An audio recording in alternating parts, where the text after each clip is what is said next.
Hello everyone, welcome back to Mama in the Kitchen. Today I'm going to be showing you how to make corn salsa, and this is a copycat recipe for Chipotle's corn salsa.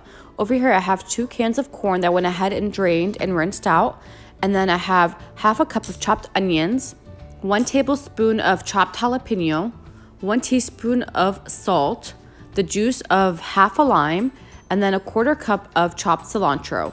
And now we're going to go ahead and get started.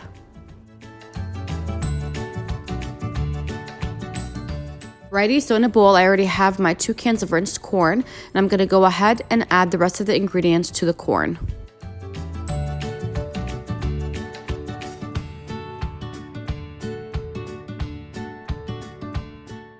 And now I'm just gonna go ahead and mix everything together very well.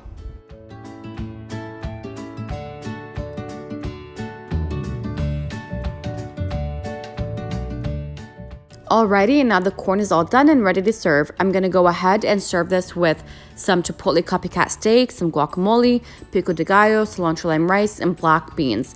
I will leave the links for all these recipes down in the description box below. This is a part of the Chipotle copycat series, and I'm also gonna go ahead and tag the playlist that I have all these videos under. So you just click on the playlist and it'll take you to all these Chipotle copycat recipes. Thank you for watching, and please like, share, and subscribe.